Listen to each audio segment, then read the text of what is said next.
بكم جميعا. ارحب بالسيد معالي سفير المكسيك الذي تشرف جامعتنا باستقباله لتقديم محاضره حول الجذور التاريخيه لسياسه المكسيك.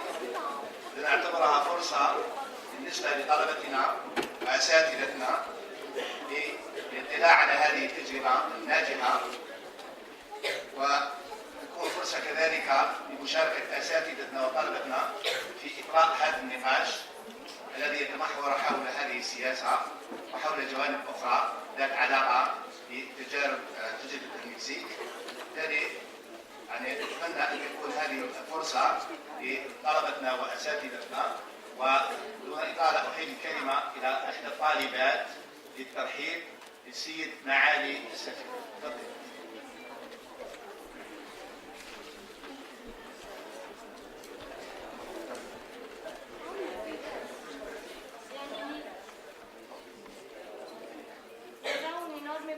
Recibirlos el día de hoy. En el nombre de la Universidad de Ángel III de Ciencias Políticas, le damos la bienvenida a su excelencia el señor embajador, señor Juan José González Mijares, de México, del pueblo mexicano.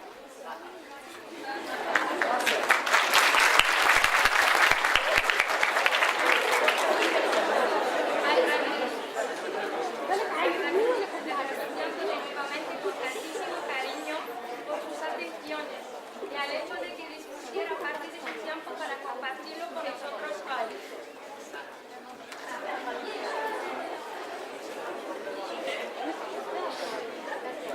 Reiteramos a su excelencia un saludo cordial por parte de mi persona y por parte del rector y de los estudiantes. Gracias. Gracias, Cámara.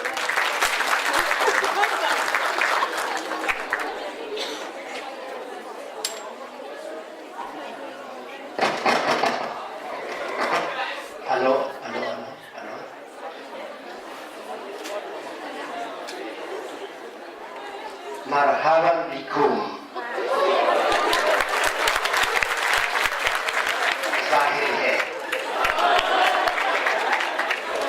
Merci beaucoup à tous pour être ici présents avec nous aujourd'hui.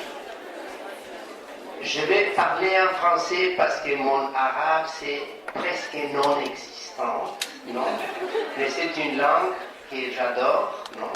Et chaque fois que j'apprends un nouveau mot en arabe, par exemple besef, j'adore. Merci.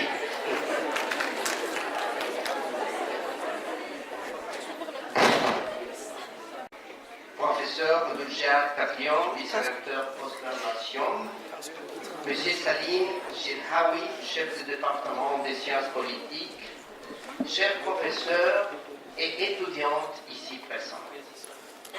L'objectif de la filière est de faire les choses de façon très douce pour vous donner, première chose, de la curiosité.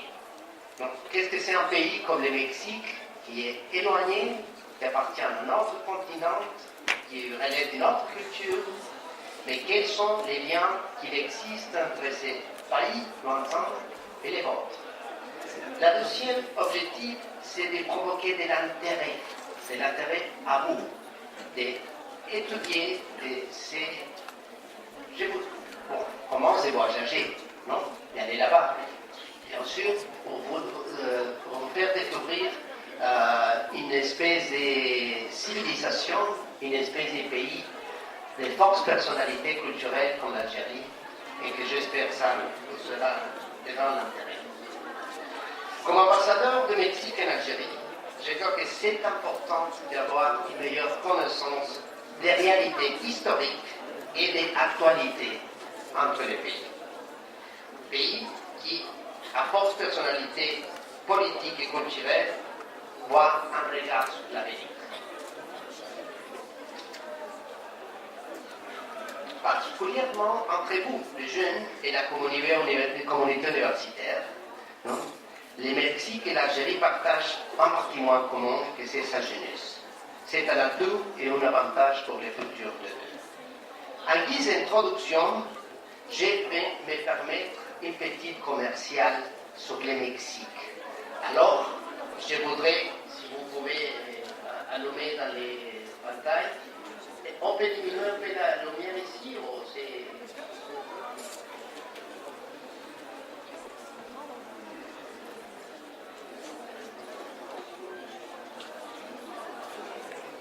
Bon, je ne sais pas.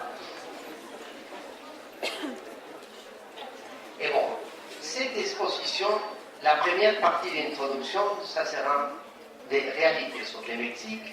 La deuxième sera les principaux déterminants de sa politique intérieure.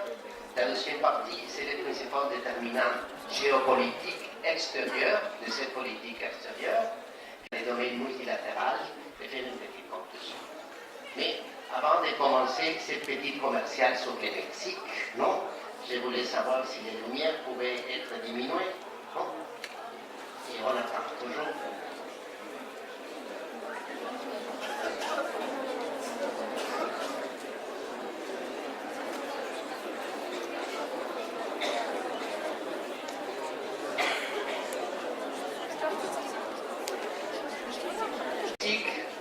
Est un pays où convergent l'Amérique du Nord et l'Amérique latine, les deux grands océans, l'Atlantique et le Pacifique, ce qui explique sa vocation globale. Saviez-vous que le Mexique est le 11e pays le plus peuplé de la planète, avec 120 millions d'habitants et plus de 12 millions de citoyens nés au Mexique qui vivent aux États-Unis? C'est le pays avec les plus importantes populations dans le monde qui parlent espagnol. Au Mexique, on parle aussi 55 langues vernaculaires et sa constitution reconnaît l'origine pluriculturelle de la nation. C'est un pays qui a été le berceau de grandes civilisations comme les Olmèques, les Toltèques, les Teotihuacans, les Zapotèques, les Mayas et les Mexicas ou Aztèques depuis 3000 ans. Le Mexique est le premier pays à avoir la première révolution sociale au XXe siècle, en 1910. La ville de Mexico est la plus ancienne de l'Amérique. Tenochtitlan, son ancien nom, fondée en 1325. Actuellement, elle fait partie des 10 premières métropoles du monde avec plus de 20 millions d'habitants. L'Université du Mexique a été la première du continent américain, fondée en 1551. Le Mexique est la 14e économie mondiale, avec un produit national brut de 1,3 milliard de dollars, ça veut dire à peu près 5 fois plus que celui de l'Algérie. Le Mexique a une économie ouverte. C'est le pays qui a signé le plus grand nombre d'accords de libre-échange qui lui donnent l'accès préférentiel aux marchés les plus importants du monde. 12 accords avec 46 pays sont signés dans les derniers 30 ans. Saviez-vous que le Mexique exporte aux États-Unis tous les jours des biens à la valeur de 1 milliard de dollars par jour? Le Mexique est le 12e pays au monde en écosystème qui renferme 12% de la biodiversité mondiale. Le Mexique est la 10e destination des touristes dans le monde. En 2015, il a reçu 32 millions de touristes. Le Mexique a 33 sites et 8 manifestations classées par l'UNESCO comme patrimoine de l'humanité, dont la gastronomie mexicaine. Le Mexique a été le premier pays en développement à l'époque à organiser les Jeux olympiques en 1968 et 2 fois les championnats mondiaux de football en 1970 et en 1986. Alors, cette petite commerciale, une idée de qu'est-ce que c'est la présentation d'un pays à plus de diversité, à plus des atouts, mais aussi avec, comme tous les pays du monde, avec des problèmes. Mais la question importante à dire, ça c'est pour vous dire que bon, ce pays, c'est un pays qui a une longue histoire, qui a une longue base de personnalités et qui abrite aujourd'hui une vision au futur, une vision de transformation, une transformation économique, de transformation sociale. Bien sûr, on verra avec l'Internet, avec la globalisation, c'est un pays qui doit s'adapter au changement du monde Et la situation géopolitique, géographique du Mexique nous permet d'être ouverts au monde. Pour ce qui concerne les déterminants internes de la politique extérieure mexicaine, on doit d'abord commencer par la géographie. Les territoires du Mexique, presque 2 millions de kilomètres carrés, c'est pas si grand que l'Algérie, vous avez encore une cinquième partie du Mexique, alors vous êtes gagnant de l'extérieur. La localisation du Mexique, au nord, nous avons 3000 km de frontières avec les États-Unis. Vous comprenez que les États-Unis, c'est un pays qui est dans le XXe siècle devenu la première superpuissance du monde, en termes militaires, en termes économiques, non? Et maintenant, il y a des concurrences avec la Chine et les autres grandes puissances, mais à l'époque, vous comprenez, le Mexique, elle a été toujours les voisins du sud des États-Unis. Au sud, on a la frontière avec l'Amérique centrale, avec le Guatemala et le Belize, et c'est ça pour vous dire que la connexion entre l'Amérique du Nord et l'Amérique latine, ça passe au Mexique. Le climat de la Mexique, c'est de la forêt tropicale au désert, et sa démographie, on parle d'une population de 125 millions, 60% moins de 30 ans, ça veut dire qu'on a une moyenne d'âge de 27 années, ça veut dire qu'il y a une démographie très positive pour le futur. Il y a un taux de croissance de la population de 1,21, non? C'est déjà, il a baissé beaucoup dans les derniers 30 ans. Mais il y a aussi 12 millions de Mexicains qui sont nés au Mexique et qui vivent aux États-Unis. La réalité de la migration du Mexique, de Mexicains au nord vers les États-Unis fait une réalité basique pour comprendre la question des conflits et intégration entre le Mexique et les États-Unis. De sa population, à peu près 15 millions font partie de la population indigène. Ça veut dire qu'au Mexique, il y a plusieurs langues, plusieurs cultures, surtout dans la partie sud du pays, non? Et deux parties d'une diversité, d'une richesse culturelle très importante. Pour ce qui relève des deuxièmes facteurs de ces déterminants internes, c'est l'histoire. Je ne vais pas résumer toute l'histoire, mais il faut dire, à l'époque précolombienne, on a eu des cultures et des civilisations très avancées.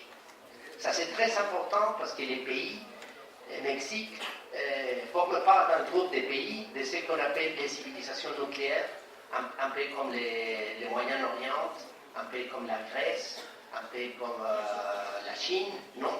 Qui sont, et aussi comme certains pays arabes, non? Qui ont des civilisations nucléaires. Ça veut dire qu'il y a des racines très importantes dans son imagination, dans sa culture, dans sa formation.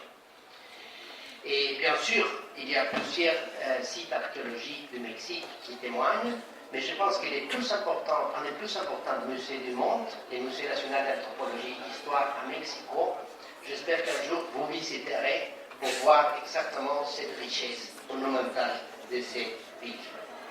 Pour la période coloniale, comme vous le savez, parce que bon, c'est là aussi qu'on commence dans l'Empire ottoman, vous faisiez partie de l'Empire ottoman à l'époque, la conquête des Espagnols, non, en 1521, non, et l'établissement de vice-roi de la Nouvelle-Espagne donne une complète rupture à la civilisation précolombienne.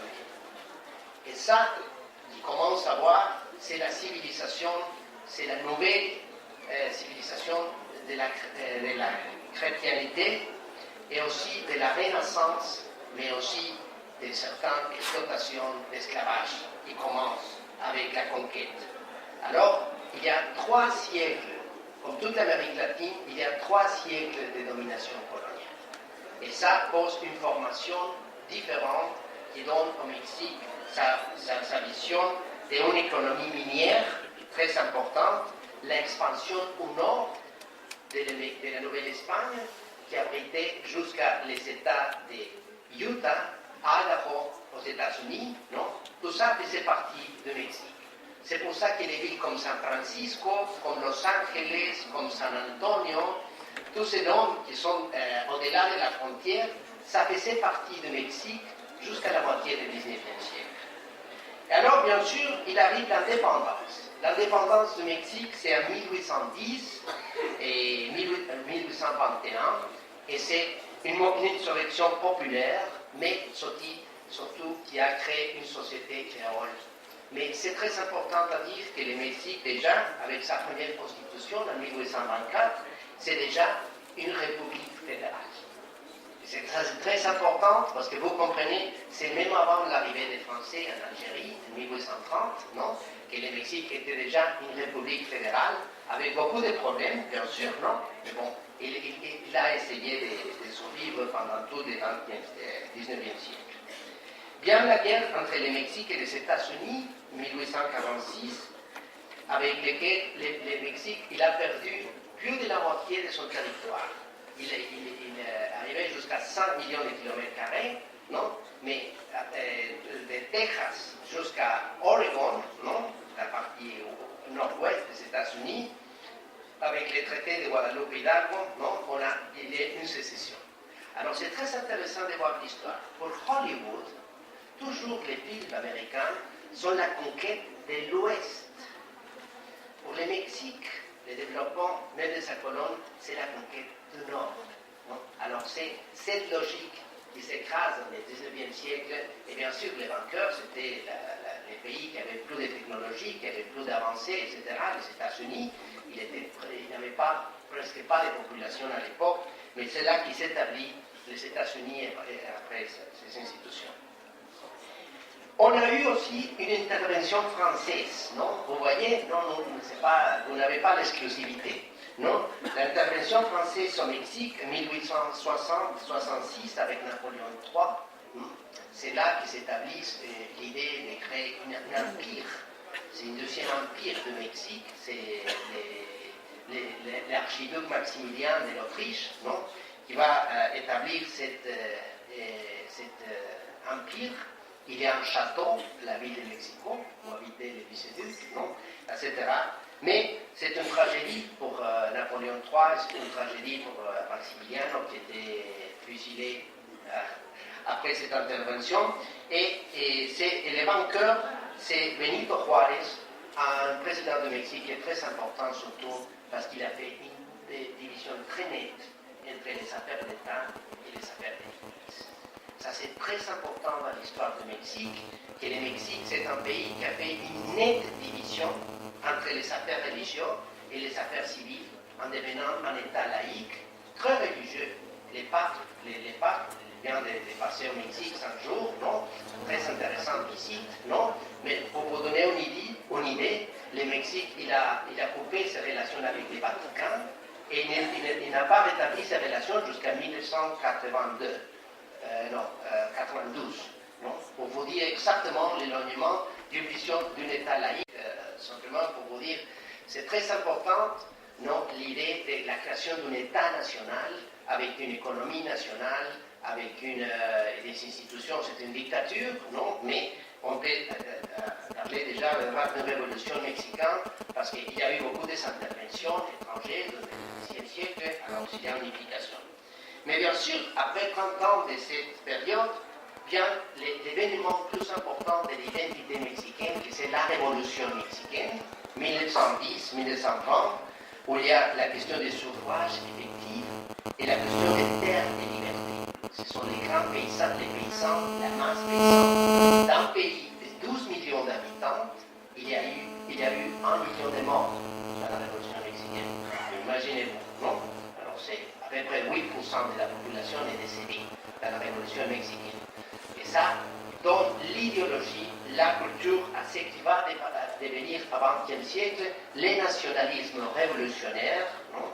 Et la constitution et un État fort, la expropriation pétrolière.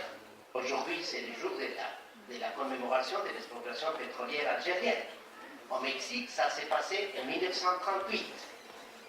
Alors il y a des coïncidences, il y a des choses intéressantes à voir, mais ce nationalisme, il est devenu avec cette institution de l'État, et bien sûr, il y aura beaucoup de transformations.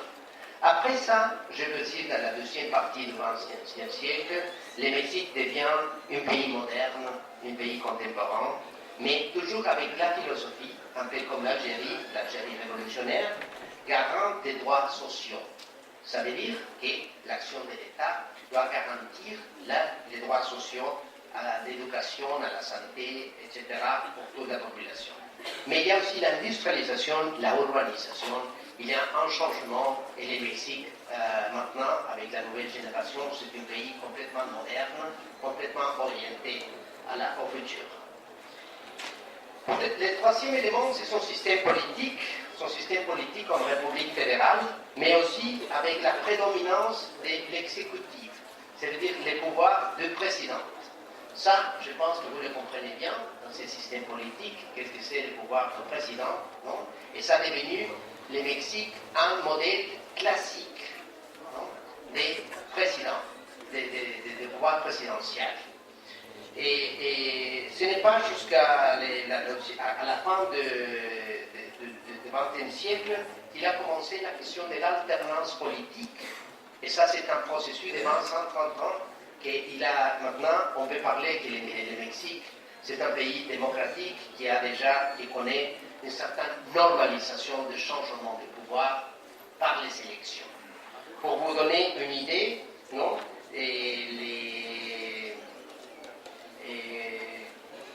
voilà, mais bon, il y a à peu près 80 millions d'électeurs au Mexique. Alors on a besoin d'une institution, un organe autonome. Je sais que dans la constitution maintenant algérienne, il y a la question d'un projet d'un organe autonome pour faire les élections. Ça s'appelle Institut fédéral électoral maintenant, et c'est une institution qui relève, qui doit organiser toutes les élections. Il y a 80 millions d'électeurs. Il y a des complexités techniques. Non? Pour ce qui relève de l'économie, le quatrième point, non, les produits nationaux, comme je disais, c'est 1,3. Les produits per capita, c'est à peu près $10 000, ce qui fait le Mexique un pays de revenus intermédiaires, couche supérieure, non. Et la composition de son secteur, c'est plutôt des services et l'industrie.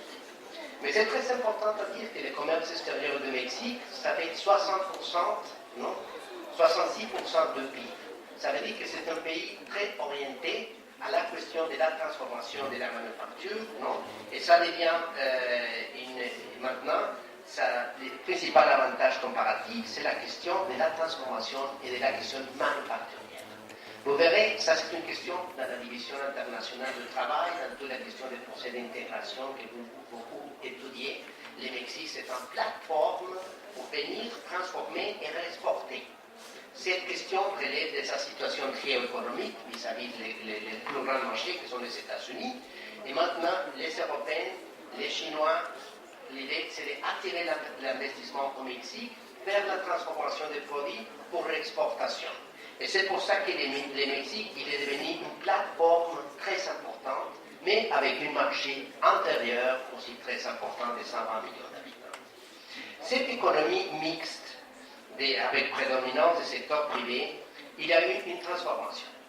Ça veut dire, quand je pense des moments qui vivent l'Algérie maintenant, par les défis de la diversification économique, on ne peut pas, et on le dit toujours, et on le dit tout le monde, on ne peut pas être ancré dans la question du pétrole et du gaz. Non?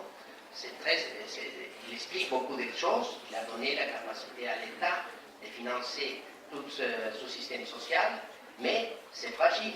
Et maintenant que les prix du pétrole ont baissé dans les presque 100%, ou 100%, non, les défis immédiats, c'est bon, voilà, où est la société, où est l'autre partie de l'économie, etc. Pour le Mexique, il a vécu cette période dans les années 80. Dans les années 80, le Mexique fait sa accession au GATT, c'est l'Organisation mondiale du commerce, à l'époque. Il commence une processus progressif de réaperture à l'économie qui va s'ancrer surtout dans la signature de la LENA, l'accord de libre-échange avec les États-Unis en 1994. Et c'est là que le Mexique devient, le Mexique fournit 12% des importations des États-Unis sont fournies pour le Mexique. Si vous comparez la taille de ce marché, vous comprendrez bien qu'est-ce qui fait partie de l'intégration. Pour les déterminants externe, non? Sa situation géopolitique, si on revient à la carte, s'il vous plaît, non? L'idée, c'est qu'effectivement, la partie nord du Mexique, la signature de l'ALENA en 1994, commence à définir une vision d'intégration. Si à ça, on ajoute l'immigration, parce qu'il n'y avait un différentiel des salaires, c'était une immigration plutôt économique.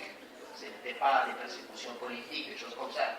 Une migration économique qui maintenant fait que le Mexique, il y a une population à peu près de deuxième, troisième génération de Mexicains de 25 millions aux États-Unis.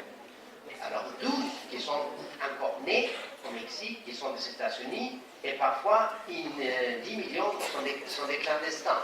Ça veut dire que ce sont des gens qui sont là, mais qui n'ont pas les papiers. Non. Alors, il y a tout un débat de la réforme migratoire, c'est la question de là-bas, des prêts, pour la protection de notre travailleur, de notre personne là-bas. Et ça explique qu'il y a 50 consulats mexicains aux États-Unis. C'est le réseau consulaire le plus important du monde, non, concentré dans un seul pays. Ça, c'est pour vous donner qu'il y a des Mexicains à New York, il y a des Mexicains à Californie, à Texas, à Iowa, un peu partout il y a des Mexicains. Il y a des autres populations hispaniques, de l'Amérique centrale, du Caribe, bien sûr, mais les Mexicains font à peu près 60% de toute cette population. Mais nous, on a l'histoire avec les États-Unis. Vous avez entendu parler de la doctrine Monroe. La Monroe Doctrine, non, c'était l'Amérique pour les Américains. C'était très clair. Non? Après l'indépendance des États-Unis, même avant le Mexique, la politique extérieure des États-Unis, c'était la doctrine Monroe. Ça veut dire les affaires européennes, après l'indépendance de l'Angleterre et toutes ces choses-là, ne se mêlent pas en ce continent. Ce continent, c'est à nous. Alors, c'est dans cette vision, la doctrine Monroe, que le Mexique a perdu la moitié du territoire. Alors, je veux comparer ça, parce que dans l'histoire, si vous voulez, l'ennemi, entre guillemets, c'était toujours les États-Unis. Et maintenant, nous trouvons que l'intégration et le Mexique et les États-Unis, on parle surtout de respect, on parle d'intégration, on parle, bien sûr, avec des différences, de la possibilité de faire mieux, d'avoir et utiliser les avantages comparatifs de deux pays, de façon pour avoir une immigration positive, pour avoir, bien sûr, un meilleur standard de vie. Et cette question-là se pose parce qu'il y a eu dans la politique extérieure du Mexique, et surtout dans les acteurs de cette politique, comment est-ce qu'on peut tuer les terres, on dit. Peut-être cette ambivalence, vous l'avez avec la France. Parce que bien sûr, vous avez un passé colonial, et en même temps, la France maintenant, c'est une source d'investissement, c'est une source de technologie, c'est une source de choses. Alors c'est intéressant, ce parallélisme, non? Et ça a pris quelque temps. Ça a pris quelque temps à comprendre que les États-Unis, la question des administrations et conflits, ça fait partie des deux visages. Ça fait partie de cette différence, mais qui en même temps, non, le produit de respect. Il y a de la meilleure éducation, il y a de la meilleure technologie, mais bien sûr, on est dans une économie de marché avec beaucoup de consommation, avec beaucoup de choses, non? Et si on pouvait garder toujours les meilleures parties de la globalisation, mais pas la négative, ça serait fantastique. Malheureusement, la globalisation, c'est comme ça. Il y a des bons et il y a des mauvais, non? En tout cas, ce que je voulais vous dire, c'est qu'avec les États-Unis, c'est notre principale table de jeu d'échecs diplomatiques. Ça veut dire tout. L'agriculture, la migration, les drogues, la question de défense, la question d'administration, la question d'éducation, la question du cinéma. Tout ça, c'est les grands enjeux de notre politique extérieure. La deuxième partie de notre politique extérieure, c'est l'Amérique latine. Nous sommes des identités de l'Amérique latine, non, où nous exportons seulement 6% de nos exportations sont vers l'Amérique latine. Alors c'est une relation plutôt culturelle, politique, parce que nous avons un passé commun et nous avons des mécanismes pour agir ensemble. Cette identité et histoire commune nous a fait ce qu'on appelle les systèmes interaméricains. C'est un peu comme vous, l'Union africaine, c'est un peu comme vous, c'est encore que l'idée de l'intégration du Maghreb, par exemple, qui pour des raisons que vous connaissez très bien, ne démarre pas, mais que ça sera du point de vue économique, rationnel, plus intéressant. Puis, bien sûr, il y a les relations avec Cuba, non? C'est notre troisième frontière au Caraïbe, avec Cuba, non? Mais surtout, pour ce qui s'est passé avec la révolution cubaine, le Mexique, il a toujours soutenu la principe de non-intervention, d'autodétermination, comme vous le faisiez comme tous les pays, autour de la question de la race, non? Mais vous voyez.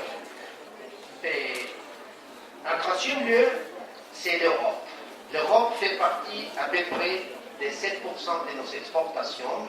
Nous avons signé un accord de libre-échange avec l'Europe déjà à la fin des années 90. C'est déjà très important. Mais surtout dans la question de l'investissement. 38% des investissements étrangers au Mexique proviennent des pays européens.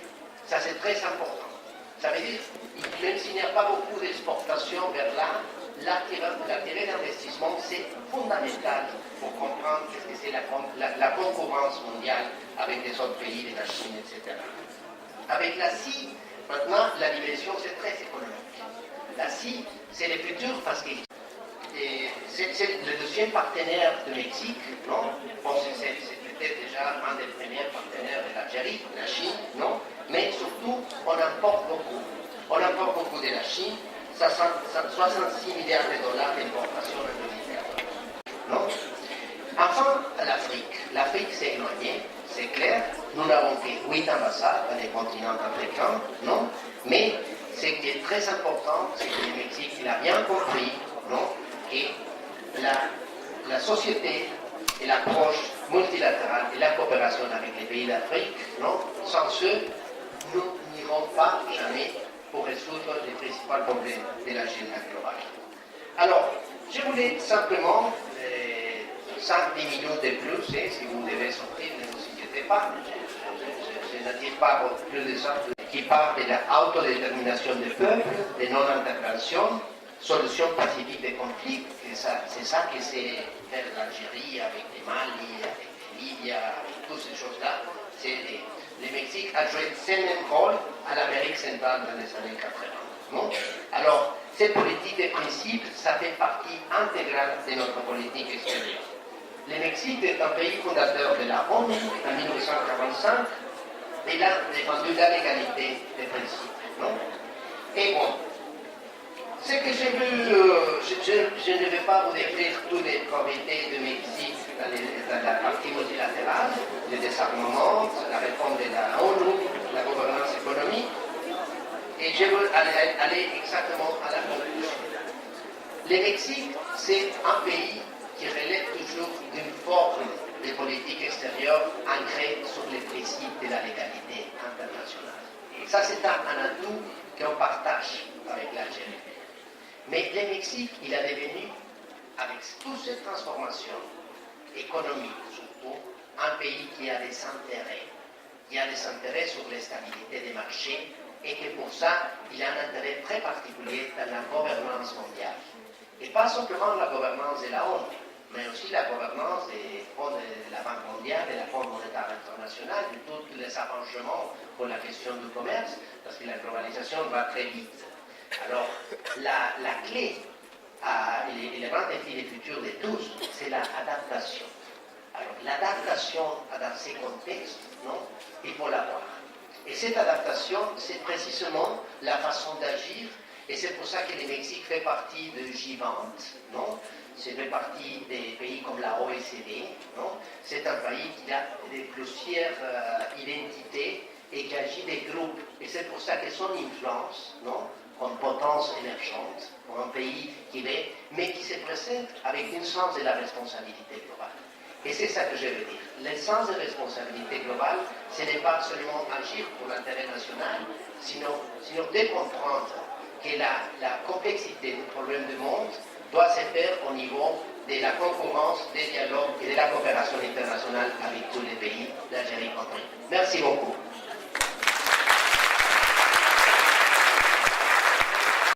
Voilà. Voilà, bienvenue en Algérie. Moi, je ne connais que Hola en espagnol. Je suis Madame Bourissa, maître de conférence à l'Université d'Alger. Et je m'intéresse surtout aux questions de la communication, sachant bien que l'éthique, aujourd'hui, les nouvelles technologies de la communication, qui vont vite, embout sur le développement de la communication, le développement de l'économie en rentrant par la communication. C'est-à-dire que la communication est un élément très important dans ce sens pour le développement économique. Alors, ma question est, comment selon vous, qui êtes un homme très important dans votre pays, qui représente votre pays chez nous, voit l'intérêt de l'Algérie au Mexique, par rapport au Mexique? C'est-à-dire, quel intérêt porte le Mexique pour l'Algérie? Dans l'enseignement, dans l'éducation, dans l'économie, dans ce qu'on appelle aujourd'hui le développement durable, dans les enseignements. Merci. L'anniversaire, ça fait 2 années, non, de l'établissement des relations diplomatiques entre les deux pays. Cet intérêt et sa reconnaissance relève d'une question symbolique, mais très importante, parce que le Mexique, il a soutenu l'Algérie en 1955, non, sur la question d'appeler la question de l'Algérie aux Nations Unies.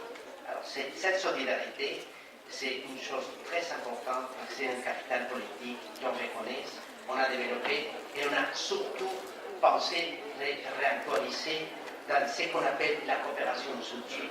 Ça veut dire que le Mexique, c'est un pays qui a connu aussi des guerres, des interventions, des difficultés, etc. C'est pas très normal. Au-delà de ça, et ça c'est plutôt ma mission, comment est-ce que donner des contenus économiques et des contenus de coopération à cette magnifique relation? Ça c'est ma mission.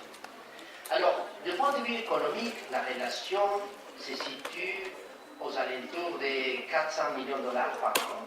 Ce n'est pas beaucoup, non, par rapport à d'autres partenaires économiques du Mexique, même de l'Algérie, non.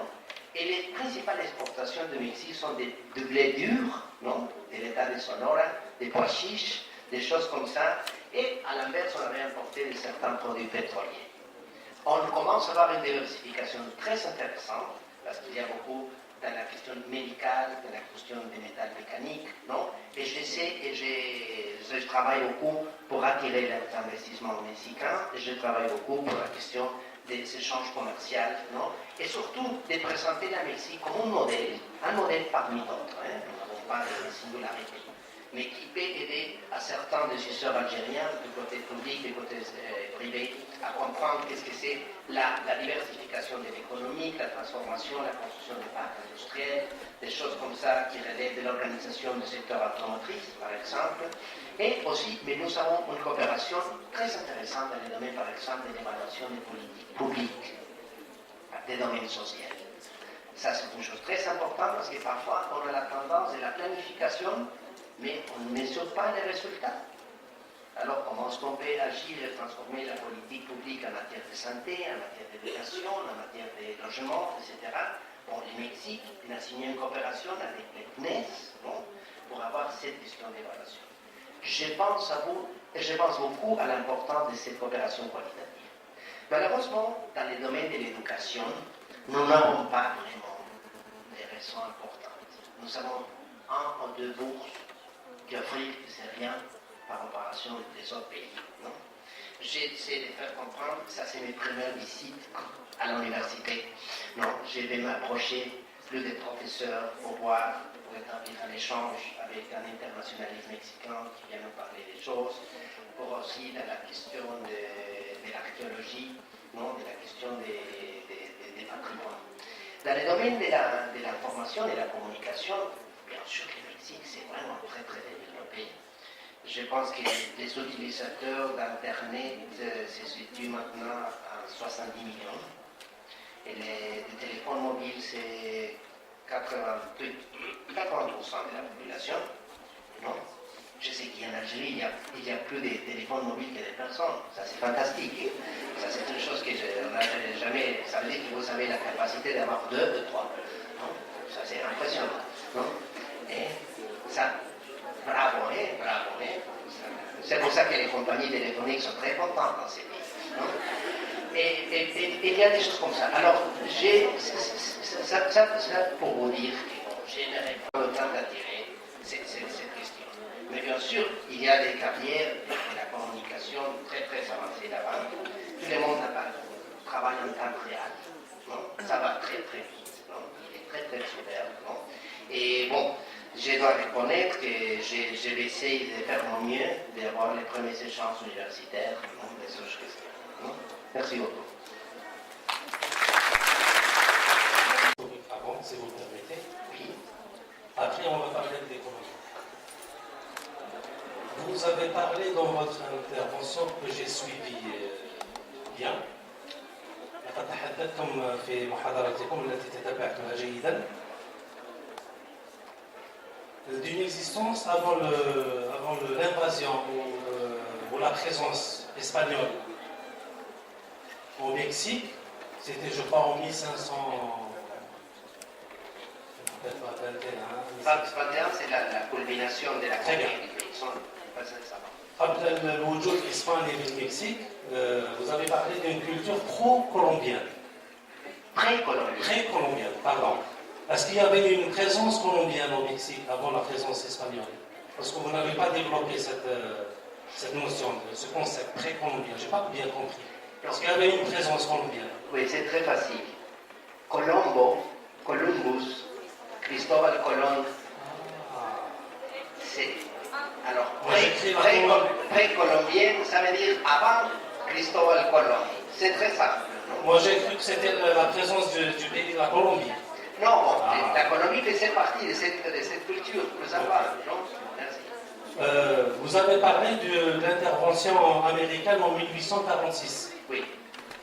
Est-ce que ça fait après Monroe? Et bon, la doctrine Monroe, il a resté jusqu'à la première partie du XXe siècle, non? Et il est possible, il existe encore, hein? C'est dans les tiroirs, non? C'est dans les tiroirs. La doctrine Monroe est là. Bien sûr, on a changé beaucoup de choses, mais ça fait partie, comme on dit, de l'orientation de la politique extérieure des États-Unis, non? De son indépendance, non? Et bien sûr, la guerre entre le Mexique et les États-Unis, et c'était, nous n'avions pas d'égalité militaire, bien sûr, non, c'était presque une annexion de territoire. Merci. Vous avez parlé de la perte de territoire.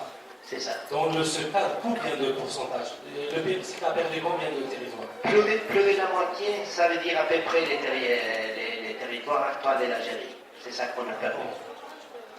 Ils sont devenus américanisés, c'est-à-dire... C'est le Texas, Colorado, New Mexico, Arizona, Nevada, California, Oregon, all of that was Mexico. C'était mexicain avant. C'était mexicain. Bon, c'était mexicain, c'était espagnol, no hispano. Ça veut dire, jusqu'à la dernière partie, c'était partie du Mexique pendant 20 ans. Ok. Maintenant, pour ne pas s'attarder trop, vous n'avez pas évoqué le taux de chômage au Mexique. Le taux de chômage. Ouais. Chômage. Chômage. Le taux de chômage, combien? Le taux de chômage. C'est aux alentours de 4%, 5% à peu près. Et puis, l'économie informelle, c'est très répandu.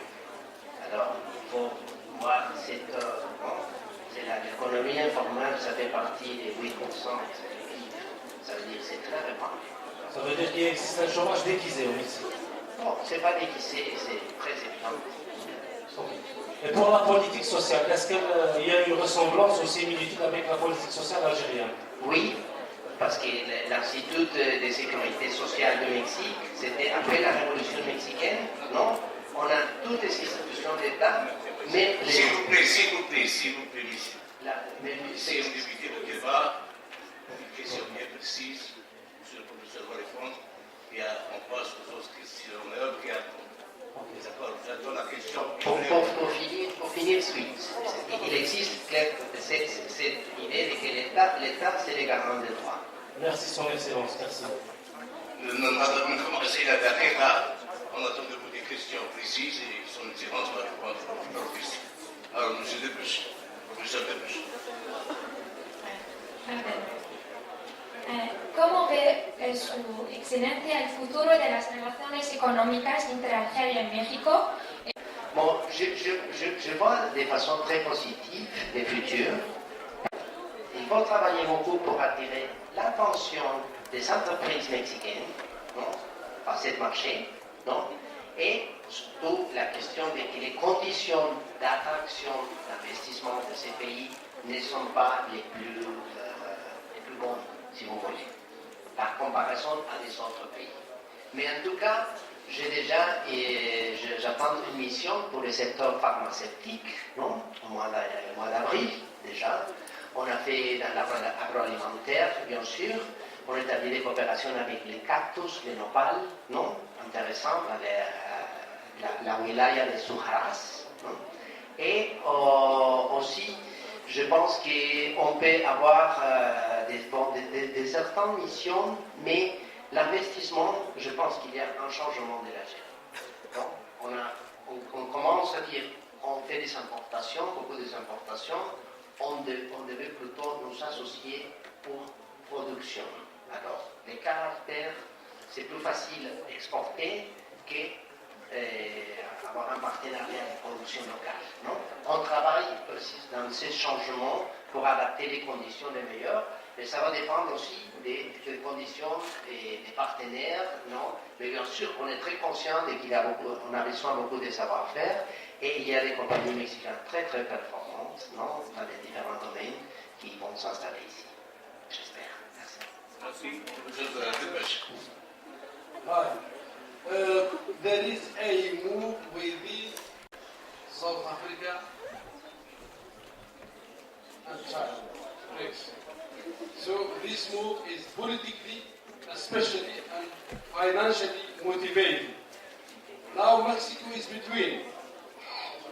So I would expect your intervention to say what are the prospects of Mexico, how it will be, whether it will be for the BRICS or if it's North America and the West in general. Thank you. Thank you very much. Yo tengo dos preguntas. ¿Cómo todo el mundo sabe que México es un país rico en sus civilizaciones y culturas? Pero hoy día parece que está sufriendo de muchos problemas, la pobreza, el paro, etc.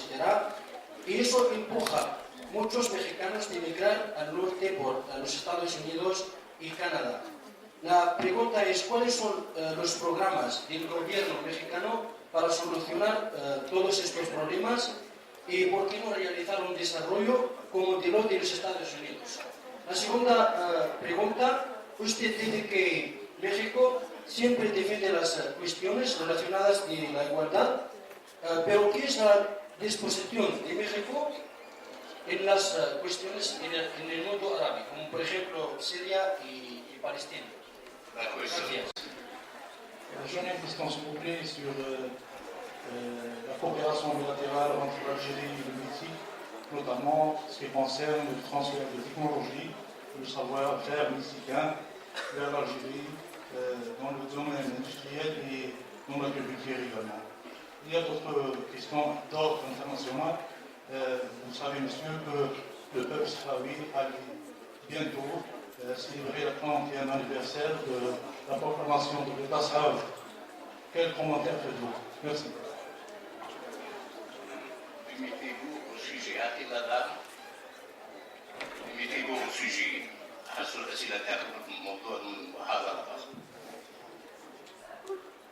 Bonjour, Samira Belouk, journaliste à l'APS. Comment, monsieur l'ambassadeur, qualifiez-vous? Je suis là.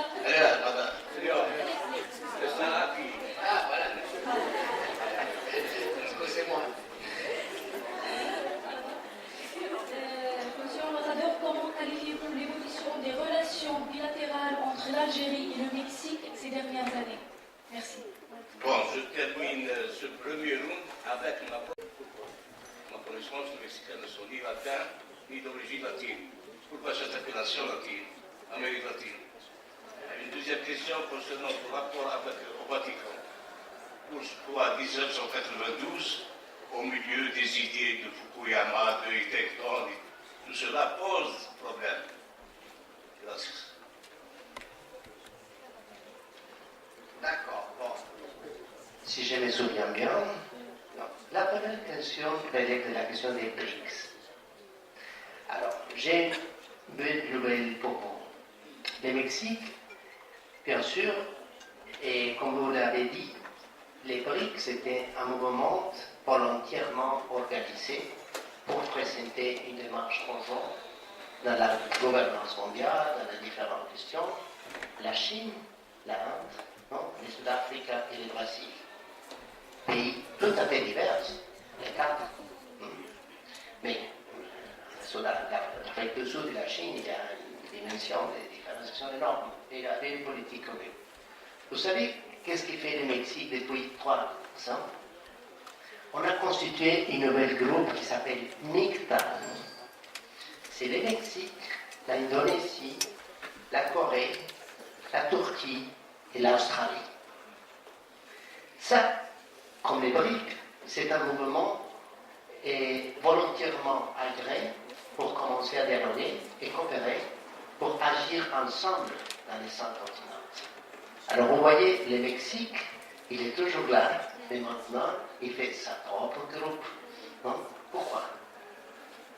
Vous voyez, l'Indonésie, du point de vue démographique, du point de vue des transformations, les poids politiques de l'Indonésie en Afrique, les Coréens, non? Un pays qui relève, il y a toujours dans les conseils de sécurité ces débats de qui peut être un nouveau membre permanent. Brésil a des aspirations, non? La Chine est déjà là, l'Inde voudrait bien sûr, non? L'Afrique du Sud est dans les consensus africains d'avoir 2 sièges permanents, non? Ici, vous voyez les Mexiques, non? Est-ce qu'il va laisser le Brésil ou l'Argentine de devenir un membre permanent? Pourquoi? Non? Parce qu'on pense élargir tous les conseils de sécurité, non? Et avoir de certaines représentations. Mais pourquoi devenir un membre permanent? La Corée, vis-à-vis Japon, c'est la même chose. La Corée et l'Allemagne se sentaient déjà membres permanents. Non? Vous voyez? Non. Alors la Turquie devient un phénomène économique très important. Vous voyez la politique de la Turquie en Afrique, heureusement, ils ont ouvert 24 ambassades. Ça vous donne une idée. Non? Et l'Australie, bon, c'est les grands dossiers. Non? Alors, ça c'est ma réponse, les MICTA. Pour la deuxième question des problèmes mexicains et la question de l'immigration, vous avez raison. Moi, comme ambassadeur du Mexique, je dois représenter les atouts du Mexique, pas les problèmes. Mais bien sûr, il y a des problèmes. Il y a des problèmes très graves. Les problèmes de la violence au Mexique, le crime organisé, c'est un fleuve terrible, qui est vraiment terrible. Non? Il a fait beaucoup de morts. Non? Ce n'est pas la même histoire de violence que vous avez eue dans la décennie noire. Il n'y a pas de terrorisme là-bas, si vous voulez, mais les crimes organisés, il a fait aussi des milliards de victimes. Ça, c'est un problème terrible, non? Des crimes organisés. La question de la migration relève de cette question économique, non? Mais bon, c'est là, c'est une réalité, et le grand problème qui se pose maintenant, c'est la question de la réunification familiale. Parce qu'il y a beaucoup de déportations maintenant. Et n'oubliez pas, le Mexique, c'est un pays qui a 3 visages de la migration. C'est un pays expulseur, c'est un pays qui reçoit, et c'est un pays de transit. Il y a les 3. Tous les Centra-Américains, nous avons un problème terrible de les passages de Guatemala, de El Salvador, de Honduras, qui vont aux États-Unis. Il y a des problèmes vraiment très très graves. Non? Mais il y a aussi des familles qui sont là-bas. Il doit passer par là. Alors, toute cette question de la question de l'immigration, c'est un phénomène terrible. Vous avez les phénomènes des clandestins, on ne parle pas beaucoup ici, mais c'est vrai qu'il est là. Non? Il est là, et bon, bien sûr, vous avez les Sahara. Non? C'est une grande défense, si vous voulez. Non? Et la frontière sud du Mexique n'a pas de barrière. Vous traversez la rivière et c'est la jungle. C'est déjà depuis 1979, non? Et il reste toujours défenseur de la légalité internationale et appuie les Nations Unies, non? Dans son démarche et sa responsabilité des Nations Unies pour faire parvenir ce référendum pour trouver une solution. Mais c'est à les 2 parties de les trouver. Non? Ici, non? C'est vraiment un pays qui reconnaît ses efforts et qui se rapproche. D'ailleurs, je vais faire un petit donation des livres. Vous avez écrit certains livres sur l'histoire du Mexique, je viens, mais pour les intempéries qui ont souffert certains encadrements, non, j'apporte quelque chose en espagnol pour l'enfance saharaoui. Pour la question des Palestiniens, bon, ça c'est pour vous dire que le Mexique, comme l'Algérie, non, s'oppose à des interventions de ce qui se passe, mais ce sont des tragédies terribles. Ce sont des complicités, vous savez, ce sont des conflits terribles, non, qu'on reste toujours dans la résolution des Nations Unies du Conseil de sécurité, disant l'établissement d'une atmosphère pacifique de solution des conflits, et le Mexique, il a suivi tout ça, il se pour ça. Ça, c'est sa politique. Non? Et pour la question de l'Amérique latine, monsieur le professeur, l'espagnol, c'est une langue latente. On ne pas de Maghreb comme si on dit le Maghreb arabe. Alors, vous auriez aimé qu'on dise, je m'excuse, Oui. l'Amérique aztèque, l'Amérique inca, mais l'Amérique latine, ça ne passe pas. Ah bon, si vous pensez que l'Amérique latine c'est un concept, non, qui ne mériterait pas, non, les choses, bon, ça c'est un débat. Mais du point de vue de la réalité politique internationale, il y a toujours le plus de l'Amérique latine. Mais le Brésil, là on parle portugais, non, les Caraïbes hispanophones, non? Les Caraïbes anglophones, c'est une autre chose. Mais l'Amérique latine, c'est une réalité. Et Mexique, c'était, si vous comprenez, historiquement parlant, c'était la nouvelle Espagne. C'est la deuxième Espagne. C'est comme on dit, c'était la colonie la plus importante d'Espagne, non? Alors, nous sommes de la culture latine. Ça, c'est clair.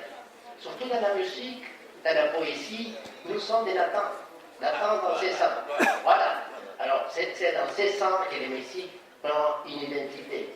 Mais ce n'est pas l'identité anglo-saxonne des États-Unis, de la plupart des États-Unis, ou du Canada. Non? En fait, on parle de la reconquête latine, non, des États-Unis. Merci beaucoup. Merci bien.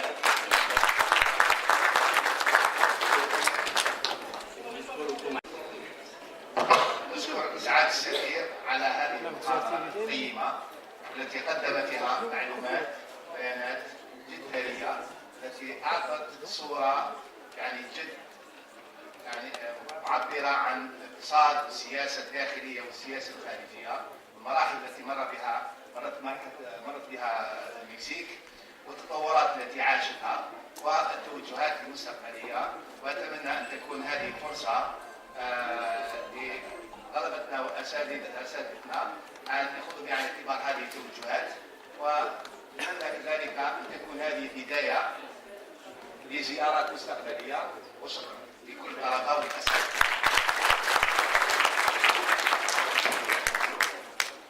Merci à tous. Comme part de cette conférence, je suis très honoré de venir ici à l'université. On va vous laisser une histoire du Mexique en arabe. Alors on fait cette donation pour vous tous, à droite, pour tous avoir un exemplaire. Merci beaucoup.